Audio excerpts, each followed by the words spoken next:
You are Locked On Warriors Postcast, part of Locked On Sports San Francisco on the Locked On Podcast Network. Your team every day. Yo, what's up, everyone, and welcome back to the Locked On Warriors Postcast. I'm your host, Eric Triple E Engel. You may know me as the former producer for the Murph and Mac Morning Show on KMBR, or maybe from some of these other Locked On Sports postcasts that we do. We also do the Locked On Giants postcast and the Locked On 49ers postcast as well. But tonight, it's all about the Warriors, man, and they fell to the Houston Rockets 109-94 at the Toyota Center to even the series up at 1 game apiece. And the big storyline coming out of today, Jimmy Butler was injured on a dangerous and honestly, frankly, just straight up dirty play by Amen Thompson, who undercut Jimmy Butler as he went up for a rebound in that first quarter. He left the game and never returned after falling very hard on his behind, ruled a pelvic contusion, and he will undergo an MRI tomorrow. And despite losing Jimmy Butler early on, Steph Curry and company showed a lot of heart by cutting the lead to 11 midway through that fourth quarter, but ultimately did not have enough firepower to make the comeback in this one. We'll break it all down, but first I want to thank all of you for watching us on the Locked On Sports San Francisco YouTube channel. Please, if you aren't already subscribed, hit that subscribe button right now. Thanks also for listening on the Locked On Warriors podcast feed. And make sure to check out the Locked On Warriors Daily Show for more in-depth coverage. And as I said, let's just get right to it. What you'll be talking about after this one, it's the Rockets' dirty play. This is what you'll be talking about. And it wasn't just this one play throughout the whole night. I mean, the Rockets, I don't know what game I'm watching. Am I watching a football game or am I watching a basketball game? Because half these collisions, half these like bear hugs that the Rockets defenders are utilizing on the Warriors would be called, they'd be generating flags in a National Football League game. So I'm completely just, I don't even know the right word. I'm beside myself after watching this one and the way it's been officiated. And the officiating crew has a hand in this as well, because they are absolutely just letting the Rockets do whatever they want to the Warriors physically. And it's got to stop, or someone's going to get seriously injured. And I mean, really, someone already has been seriously injured. So you never want to see a playoff series determined, but because one team just injured another star player on the other team. That is not what you want to be seeing in today's NBA. And as I said, to start the show, an absolute Bush League play by Amen Thompson, who undercut Jimmy Butler. I mean, maybe it wasn't blatantly dirty if you want to try and give Thompson the benefit of the doubt. But at the very least, it was a completely reckless play that you should not be making. And I really don't know how it wasn't ruled a flagrant foul. I saw some people on X/Twitter, whatever we're calling that app these days, saying that Draymond pushed Amen Thompson into Jimmy. But if you look at the play, Thompson's already falling forward. His whole body momentum is going forward, bumps into Draymond on his way to undercut Jimmy. And maybe Thompson running into Draymond has changed his trajectory just a little bit to create the undercut or make it as bad as it was. But Thompson, as I said, at a minimum, it was reckless. He just tried to run through that pile. He had no shot at getting that rebound. Jimmy had there were like 3 guys trying to box him out, and Jimmy had positioning on it. And I just don't understand why that was not called a flagrant foul. And as this game went on, you saw this same kind of stuff continue. The Rockets just absolutely manhandling the Warriors. There was one point where Steph hit a 3 while his defender was literally like trying to pants him, like he's pulling his shorts down. And Steph turns as he's like spun in the air as he's shooting the 3. It's not called a foul. Steph immediately starts jawing at the official, pulling on his own shorts, trying to say, hey, this guy's literally trying to pull my pants down out here in the middle of a playoff game. Call the foul. I just do not understand. And the free throw differential in this one ended up being a kind of similar at the end. The Rockets shot 20, Warriors shot 18. Couldn't sink their free throws tonight without Jimmy Butler. They only made 11 of their 18, so that's a big problem. But in that first half, the free throw disparity was massive. There were just no, if you're going to call it both ways. And that was absolutely not happening in the first half of this game. And also, you also had Ime Udoka, who is just, I mean, for my money, the most insufferable head coach in the entire NBA. I'm not going to say all of sports because there's some other guys that he's going to have to contend with. Nick Sirianni and his punchable face is up there as well. But Ime Udoka might take the insufferable cake for all of head coaches in North American sports right now. Late in this one, in the fourth quarter, Draymond catches an elbow to the face, and Ime Udoka's out here complaining to the official about a flop when Jalen Green literally like straight up elbowed, like MMA move, elbowed Draymond Green right in the eye. And oh man, I just want to remind everybody, don't forget this dude cheated on Nia Long. Don't ever give this guy a pass. He does not deserve one. Ime Udoka, I cannot stand this guy. I absolutely makes my blood boil just watching him out there on a basketball court. And this whole fourth quarter, man, it just started to spiral and get really, tense out there. You had a whole jawing session with Draymond Green and Fred VanVleet where they both got in each other's faces, benches cleared. Tari Eason ends up throwing a towel at Pat Spencer. Like, what are we doing out here? This isn't even basketball anymore. Just go out there and hoop, man. And I just think it's absolutely pathetic that your whole game plan for beating the Warriors isn't even let's go out there and beat them at basketball. Let's beat them up so that they're so focused on not getting beat up that they can't play the game of basketball. And that is absolute garbage. That is, in my opinion, Bush League. The Warriors need to be able to bounce back from that kind of physicality. And they've dealt with this Steph Curry's entire career. This is nothing new. We have seen this time and time and time again, where teams that just want to hold Steph and grab him while he's trying to run around. And Steve Kerr, man, he has been, he called a timeout today specifically to yell at the officials because he was upset about a no call on GP2 when he drove the lane and got a two-hand shove right in the back. And he looked to injure his shoulder on the play, which is, for Gary and every Warriors fan, that's got to be a concern for you because one, without GP2, it's a completely changes how the Warriors play defense. And especially if you don't have GP2 and Jimmy Butler, forget about this team being a stalwart defensive squad anymore. Draymond Green can't do it all by himself. But GP2 has had a history of these shoulder injuries, and it's not that long ago that a Dillon Brooks team injured GP2 in the playoffs during their playoff run, and he wasn't able to really play for the majority of it, of that postseason. So it's all very fresh in our minds as Warriors fans. All of these teams that come in and say they want to play physical with the Warriors, and this is just, I get it. I get playing physical. I trying to push guys around and things like that. Play hard fouls. It's playoff basketball. That's part of it. I get it. This was over the line. And the officials, let's go ahead and give the all the zebras today out there on the floor today's player of the game, because they were the Rockets' most effective contributors out there on the floor tonight. This is the Locked On Player of the Game.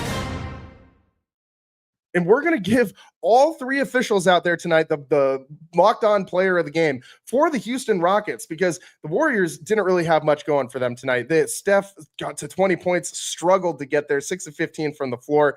There was only two other Warriors in double figures. Moses Moody had 12, and Quentin Post also had 12.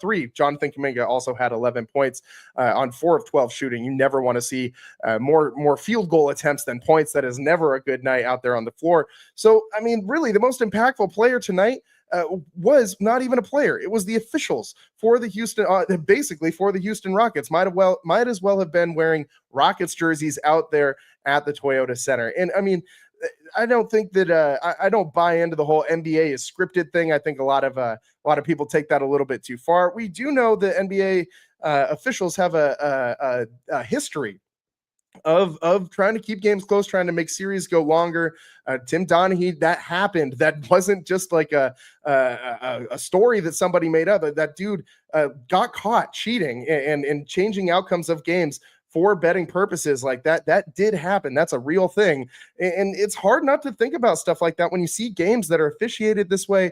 And I'm not trying to make declarative things about, the officials are out here gambling and trying to influence outcomes, but you watch a game like this and it creeps into your mind, man. Like you have to, even if you don't want to consider it, it's something that just it's constantly there nagging in the back of your brain because of the history of officiating in this league. And they absolutely need to get in the lab and get together and figure out how to control this series and stop it from getting out of hand, because towards the end of this one, I mean, you're having guys elbow Draymond Green in the face. I mean, early on in this one too, Draymond sent Amen Thompson right to the floor, knocked him down real hard. Dillon Brooks ran into Draymond Green super hard as well.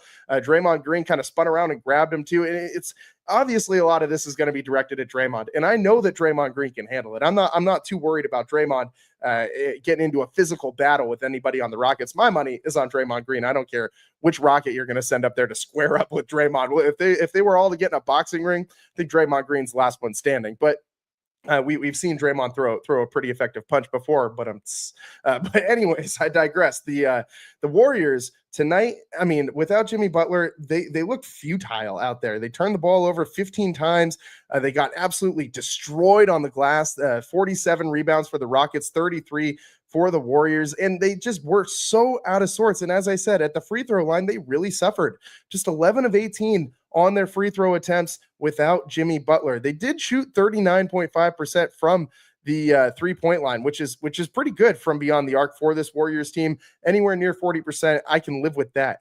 But when the Rockets win a game, shooting just 45% from the floor and 37% from three, I mean, this is a game that the Warriors absolutely could have won if you had Jimmy Butler out there still. It just got away from them, really did. And we do got to give a little bit of credit to Jalen Green. As much as I don't want to give anybody on this Rockets team some credit, Green did have himself a night. And I said that before the series. I know that a lot of people pointed to Şengün as like the big mismatch. I really think Jalen Green is the guy who you got to contain in this series if the Warriors want to win. He had 38 points tonight. He was 8 of 18 from downtown, 13 of 25 from the floor. And this guy was really doing everything. He was super active. He had 3 steals in this one as well, 6 assists and 4 rebounds. So the Rockets really getting after it tonight. And the Warriors on the defensive end without Jimmy, they really struggled. And we'll talk about that next on the Locked On Warriors postcast. Today's show is sponsored by Gametime. There's nothing like the atmosphere of an NBA playoff game. Every bucket, every defensive stop, every moment feels huge. It's electric in the arena, and with Gametime, you can be a part of it without the stress of last-minute ticket hunting. Gametime makes it fast and easy to get playoff tickets, even when demand is sky high like they are for the Warriors Chase Center games, which are coming up next. The very next game the Warriors play is going to be at Chase Center against these Houston Rockets. Prices on the app actually go down as tip-off gets closer, and their last-minute deals can save you up to 60% on tickets. I love their last-minute deals that allow you to save, as I said, up to 60% off buying last minute for sports, concerts, comedy, theater, whatever you're into. Gametime's got it. Now, all-in ticket pricing, I love this feature as well. Shows you the entire price up front with no surprise fees at checkout. What you see is what you pay. Take the guesswork out of buying tickets with Gametime. Download the Gametime app, create an account, and use code LOCKEDONNBA for $20 off your first purchase. Terms apply. Again, create an account, redeem code LOCKEDONNBA for $20 off. Download Gametime today. Last minute tickets, lowest price guaranteed. And today's show is also sponsored by Amazon Fire TV. Did you know your Fire TV is also an Xbox? Turn any TV into your gaming and entertainment hub with Fire TV Stick 4K devices. No console required. Just grab your paired controller, subscribe or sign into Xbox Game Pass Ultimate with EA Play included, and you're ready to play. Dive into hundreds of premium titles from EA Sports College Football 25 to Call of Duty Black Ops 6 and Avowed.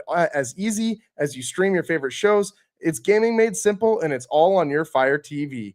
I love that you can use this latest technology for elevated playing with Wi-Fi and 6.6E and low latency mode at advanced technology. Amazon Fire TV Stick 4K delivers smooth, more responsive gameplay with lightning fast speeds you need to stay competitive. Nothing worse than playing 2K and getting some lag, and you think you got a green, and all of a sudden you're overshooting the ball. That's like the worst situation that you can have. Or when you're playing Call of Duty, you got someone right in the irons, and then all of a sudden you pull the trigger and they're gone. What happened? So the speed, very, very, very important whenever you're gaming online.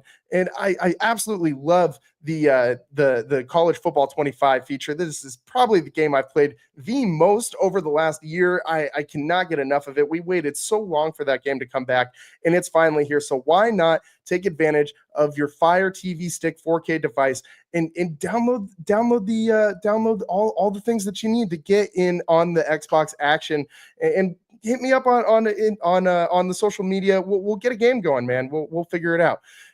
Head to Amazon.com/Fire TV Locked On to get started. Xbox Game Pass Ultimate subscription and compatible controller required.